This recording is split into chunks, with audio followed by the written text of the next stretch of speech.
Hey guys what's up, कैसे हो आप सभी लोग। तो गाइस मैं आपके लिए एक नया वीडियो लेकर आया हूं जिसमें हम आज वन लाइनर्स ऑफ बायोलॉजी के बारे में करेंगे और आपके प्रीवियस ईयर बायोलॉजी एमसीक्यूज करेंगे। तो हम एचपीपीएससी कमीशन जो है एचपीपीजीटी की जो है तैयारी कर रहे हैं, साथ ही साथ एचपी टेट की भी तैयारी कर रहे हैं, ठीक है, और साथ साथ H P T G T की भी तैयारी कर रहे हैं। तो इसमें हम वन लाइनर्स ऑफ बायोलॉजी लेकर आए हैं और प्रीवियस ईयर बायोलॉजी एमसीक्यूज लेकर आए हैं। तो देखिए दोस्तों, हमारा जो आज का पेपर है वो पेपर 2014 सॉल्व है। H P T T H P P T H P TET की हम तैयारी कर रहे हैं। और अगर किसी ने सब्सक्राइब नहीं किया मेरे चैनल को सब्सक्राइब करें बार सर्चिंग टी मेडिकल, और साथ में बेल आइकन भी दबा दें ताकि हर एक नोटिफिकेशन आप तक मेरी पहुंच सके। अगर किसी को मदद चाहिए तो आप इस पर ईमेल कर सकते हैं, ठीक है। नोट्स से संबंधित जो भी आपको पीडीएफ चाहिए उससे इस पर आप ईमेल कर सकते हैं, मुझे आपको हर संभव मदद मिलेगी, ठीक है। तो चलते हैं दोस्तों हमारे आज के बायोलॉजी के पेपर 2014 के सॉल्व क्वेश्चंस की ओर। तो फर्स्ट क्वेश्चन है दोस्तों, citrus canker is caused by. आपको बताना है कि सिट्रस कैंकर जो है वो किसकी द्वारा होता है। क्या ज़ैंथोमोनास सिट्री के द्वारा होता है, क्या एग्रोबैक्टीरियम ट्यूमिफेशंस के द्वारा होता है, क्या अर्विनिया एमाइलोवोरा के द्वारा होता है, क्या एग्रोबैक्टीरियम राइजोजिन्स के द्वारा होता है। देखिए सिट्रस कैंकर जो होता है आपका एक आपका जो सिट्रस फ्रूट होता है उसमें डिजीज़ होती है लेमन वगैरह में, तो ये किसकी वजह से होती है, आपके ज़ैंथोमोनास सिट्री की वजह से। तो आपका ऑप्शन ए इसका राइट आंसर होगा। तो नेक्स्ट क्वेश्चन है दोस्तों, the principal structural component of the bacterial cell. आपको बताना है कि principal structural component of bacterial cell क्या है। क्या पेप्टिडोग्लाइकन है, क्या आपका प्रोटीन्स है, क्या कार्बोहाइड्रेट है, क्या लिपिड्स है। तो देखिए जो आपका principal component of bacterial cell wall है आपका, वो है आपका पेप्टिडोग्लाइकन। तो ऑप्शन ए इसका राइट आंसर होगा। नेक्स्ट क्वेश्चन देखते हैं दोस्तों, A jelly-like mass of a bacterial cell produced by some bacterial species is known as। देखो एक जेली लाइक मास जो है बैक्टीरियल सेल प्रोड्यूस करता है उसको क्या बोलते हैं। क्या कोरम सेंसिंग बोलते हैं, क्या जूगलिया बोलते हैं, क्या फ्लोटिंग बॉडी बोलते हैं, क्या बायोफिल्म बोलते हैं। तो देखिए उसको क्या बोलते हैं आप, जूगलिया बोलते हैं। तो ये जो क्वेश्चंस थे वो 2014 के क्वेश्चंस है, तो इसको देखते रहिएगा। 2014 का पेपर है ये, ठीक है। और जो हम वन लाइनर्स करेंगे वो भी आपके कहीं ना कहीं एग्ज़ाम्स में आ चुके हैं। तो आप पूरी वीडियो को देखिएगा और बीच में छोड़कर मत जाइएगा। मैं प्लेलिस्ट जो है बायोलॉजी की ऊपर आई बटन में दे दूंगा, उस पर आप देख सकते हैं, ठीक है।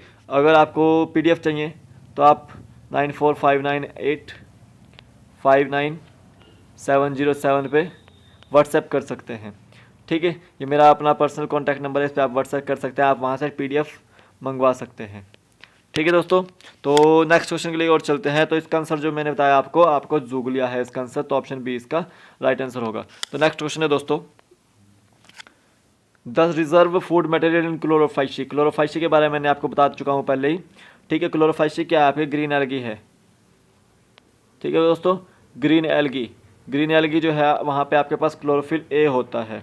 क्या होता है आपका, तो इसका आपको बताना है कि रिजर्व फूड मटेरियल क्या है क्लोरोफाइशी का। क्या स्टार्च है, क्या ऑयल है, क्या प्रोटीन है, क्या ग्लूकोसाइड्स है। तो देखिए क्लोरोफाइसी का जो आपका रिजर्व फूड मटेरियल है वो आपका स्टार्च है, तो ऑप्शन ए इसका राइट आंसर होगा, ठीक है दोस्तों। नेक्स्ट क्वेश्चन चलते हैं दोस्तों,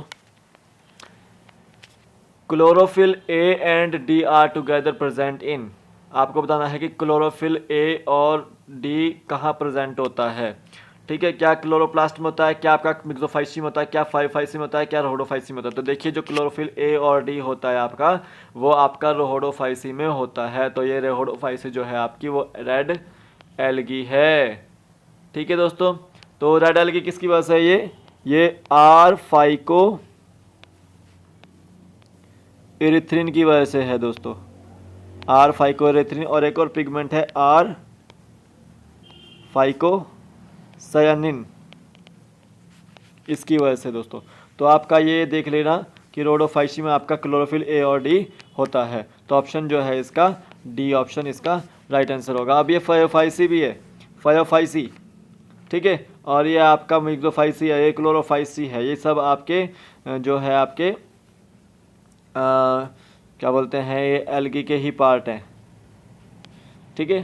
तो नेक्स्ट क्वेश्चन है दोस्तों, नेक्स्ट क्वेश्चन से करने से पहले हम बता दें कि हमने वन लाइनर्स बायोलॉजी करने हैं। ये जो क्वेश्चंस हैं आपके, ये आपके पिछले जो लास्ट ईयर एग्जाम्स में जो है आ चुके हैं, तो उनको ध्यान से देखिएगा, ठीक है। तो सबसे पहला वन लाइनर क्वेश्चन है, what are building blocks of protein. Proteins को बनाने के लिए किस चीज़ की जरूरत होती है। ये देखिए आपका आंसर है यहाँ पे अमीनो एसिड्स लिखा हुआ। तो देखिए आपके पास मान लो एक अमीनो एसिड है, तो एक और चाहिए, ठीक है, अमीनो एसिड, फिर और चाहिए। जब ये बहुत सारे मिल जाएंगे आपस में तो ये किस चीज़ का निर्माण करेंगे, आपके प्रोटीन का निर्माण करते हैं। तो कुछ अमीनो एसिड्स का नाम बताता हूँ मैं आपको, arginine, lysine, simplest amino acid है ग्लाइसिन। तो ये अमीनो एसिड्स हैं, ठीक है। जब दो अमीनो एसिड्स मिलते हैं तो उनके बीच में एक स्पेशल तरह का बॉन्ड बनता है, वो बॉन्ड बनता है देखो दोस्तों पेप्टाइड बॉन्ड, ठीक है दोस्तों, पेप्टाइड बॉन्ड। पेप्टाइड बॉन्ड जो डिनोट करता है आपका CONH से डिनोट करता है। जब दो अमीनो एसिड बनते हैं तो वाटर जो है वो रिलीज हो जाता है। जब वाटर रिलीज हो जाता है तो CO और NH के बॉन्ड में एक बीच में एक बॉन्ड बनता है, तो वो होता है आपका पेप्टाइड बॉन्ड। पेप्टाइड बॉन्ड वहाँ बनता है जहाँ पे दो अमीनो एसिड्स को जोड़ना होता है, ठीक है, ठीक है दोस्तों। तो आपका इसका आंसर होगा आपका अमीनो एसिड्स। देखिए बहुत सारे प्रोटीन से मिलकर अमीनो एसिड से मिलकर प्रोटीन्स बनता है एक, ठीक है। तो इसका आंसर अमीनो एसिड्स ही होगा, ठीक है। Name two basic amino acids, आपको पूछा गया है कि अमीनो एसिड्स जो है वो बेसिक अमीनो एसिड्स का नाम बताना है। क्या आंसर है इसका अर्जिनिन और लाइसिन जो है आपके बेसिक अमीनो एसिड्स है। और उसी तरह से अगर सिंपलेस्ट अमीनो एसिड पूछ ले कोई, तो मैंने बताया था आपको अभी ग्लाइसिन, ठीक है दोस्तों। तो जो बेसिक अमीनो एसिड्स हैं हमारे वो हैं अर्जिनिन और लाइसिन, आपके बेसिक अमीनो एसिड्स हैं। नेक्स्ट क्वेश्चन देख लेते हैं दोस्तों, name 4 types of nucleotides of RNA। आपको बताना है कि 4 तरह के न्यूक्लियोटाइड्स कौन कौन से हैं RNA के। तो देख लीजिए कि न्यूक्लियोटाइड्स होता क्या है, इसको हम आगे डिस्कस करेंगे, पर आपको बताना है कि न्यूक्लियोटाइड्स में कौन कौन से आपके RNA के न्यूक्लियोटाइड्स में कौन कौन से न्यूक्लियोटाइड्स आते हैं। क्या एडेनिन भी आता है, गुआनिन भी आता है, साइटोसिन भी आता है, यूरासिल भी आता है। मेनली जो है 5 तरह के न्यूक्लियोटाइड होते हैं, ठीक है। न्यूक्लियोटाइड 5 तरह के होते हैं। एक होता है एडेनिन, ये एक होता है गुआनिन, G से डिनोट, एक होता है C साइटोसिन, और एक होता है यूरासिल, और एक और पांचवा होता है आपका थाइमिडीन, ठीक है। यूरासिल जो है RNA के केस में होता है और थाइमिडीन जो होता है वो DNA के केस में होता है। तो DNA में 4 ही अमीनो न्यूक्लियोटाइड्स होते हैं, वो आपका एडेनिन होता है, ग्वानिसिन होता है, साइटोसिन होता है और थाइमिडीन होता है। वो भी किसकी जगह पे, आपका यूरासिल की जगह पे। और RNA में कौन कौन से होते हैं, ये चारों, ये मैंने लिखा है कि RNA के न्यूक्लियोटाइड कौन कौन से हैं। तो नेक्स्ट क्वेश्चन दो दोस्तों, नेक्स्ट क्वेश्चन है next 3 components of a nucleotide, ठीक है। आपको बताना है कि 3 कंपोनेंट्स कौन से हैं न्यूक्लियोटाइड के। देखिए नाइट्रोजन बेस भी उसमें होता है, पेंटोज शुगर भी उसमें होती है और फॉस्फेट ग्रुप भी उसमें होता है। जब भी हम किसी न्यूक्लियोटाइड की फॉर्मेशन करते हैं तो उसमें जो है वो नाइट्रोजन बेस भी लगा होता है और पेंटोज शुगर भी होता है और आपका फॉस्फेट ग्रुप भी होता है, ठीक है। तो ये तीनों चीज़ें न्यूक्लियोटाइड के कंपोनेंट है, इन चीज़ों से बनता है न्यूक्लियोटाइड। तो ये चीज़ आप याद रख लें, ठीक है। और नेक्स्ट क्वेश्चन है दोस्तों, तो यहाँ पे वही बात आ गई, व्हाट आर न्यूक्लियोटाइड, मैंने बता दिया आपको, नाइट्रोजन बेस, फॉस्फेट ग्रुप और पेंटोज शुगर से मिलकर आपका जो है न्यूक्लियोटाइड बनता है।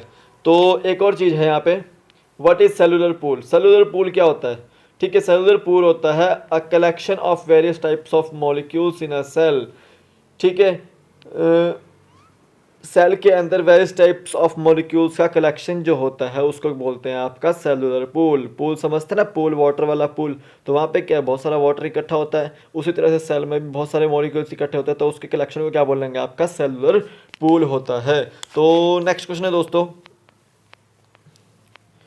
Which is called fruit sugar. Fruit sugar किसको बोलते हैं, तो फ्रक्टोज को जो है फ्रूट शुगर बोलते हैं। उसी तरह से ग्रेप शुगर पूछ जाए, ग्रेप शुगर किसे बोलते हैं? तो आपका किसको बोलते हैं ग्रेप शुगर? आपका ग्लूकोज को, sorry sucrose, sucrose sucrose, sorry माफ कीजिएगा, सुक्रोज को ही बोलते हैं।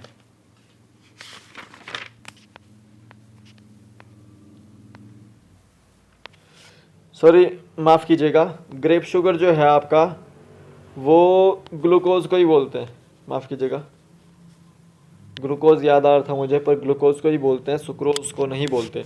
सुक्रोज जो है आपकी स्वीट शुगर है, ठीक है, स्वीट शुगर। और उसी तरह से आपके पास जो मिल्क शुगर होती है आपकी, वो होती है आपकी लैक्टोज,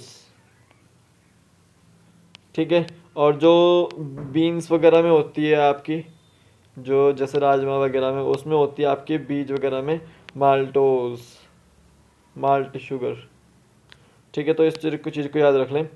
सैचुरेटेड फैटी एसिड्स क्या होते हैं? सैचुरेटेड फैटी एसिड्स जो आपके सिंगल बॉन्ड वाले फैटी एसिड्स होते हैं वो होते हैं, जैसे आपका एनिमल टिश्यूज़ में जितने भी आपके फैटी एसिड्स होंगे वो आपके सैचुरेटेड फैटी एसिड्स होंगे।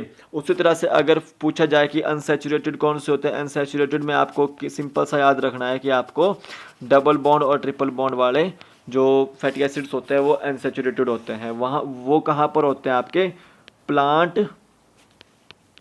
टिश्यूज़ में होते हैं वो, तो इसको याद रख लें आप। नेक्स्ट क्वेश्चन है दोस्तों, which of the following is called as building blocks of RNA and DNA? आपको बताना है कि कौन सा इनमें से बिल्डिंग ब्लॉक है आरएनए और डीएनए का। तो न्यूक्लियोटाइड जो है आपका बिल्डिंग ब्लॉक है आरएनए और डीएनए का। तो न्यूक्लियोटाइड किससे बना होता है? आपको मैंने बताया था आपको भी कि आपका नाइट्रोजन बेस से बना होता है, फॉस्फेट ग्रुप से बना होता है और पेंटोज शुगर से होता है। पेंटोज शुगर कौन सी है?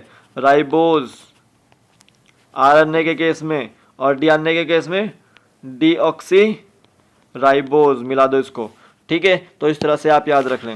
नेक्स्ट क्वेश्चन है आपके पास, नेम प्योरिन्स और पायरिमिडीन।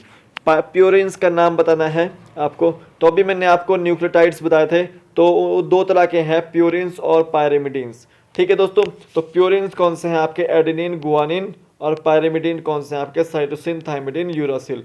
तो आरएनए के केस में एडेनिन होता है, गुआनिन होता है, साइटोसिन होता है और यूरासिल होता है। और डीएनए के केस में एडेनिन, गुआनिन, साइटोसिन और थाइमिडीन होता है। तो इसमें डिफरेंस ये है, आप देख लेंगे। तो जितने भी आज के वन लाइनर्स थे तो ये प्रीवियस ईयर एग्जाम्स में पूछ जा चुके हैं, तो इस वीडियो को देख लीजिएगा। और अगर किसी ने मेरी बायोलॉजी की सीरीज़ नहीं देखी है पिछली, तो उसको भी मैं ऊपर आई बटन में लिंक दे दूंगा, तो उसको आप देख लीजिएगा। बाकी मैंने आपको पीडीएफ के लिए मैंने आपको नंबर दिया ही है, वहाँ से आप मंगवा सकते हैं, ठीक है। तो मेरे साथ जो है अगर कोई कोर्स करना चाहता है तो आप वो भी कर सकते हैं। जो HP टेट वगैरह का एग्ज़ाम है, HP TGT का एग्ज़ाम है, तो वो करना चाहता है वो आप कर सकते हैं, ठीक है। तो आज के लिए बस इतना ही दोस्तों। मेरे वीडियो को लाइक कीजिएगा, शेयर कीजिएगा, सब्सक्राइब कीजिएगा मेरे चैनल को, और ज़्यादा से ज़्यादा शेयर कीजिए ताकि मेरी हर एक वीडियो आप तक पहुंच सके। आज के लिए बस दोस्तों इतना ही। धन्यवाद। जय हिंद। आपका दिन शुभ हो।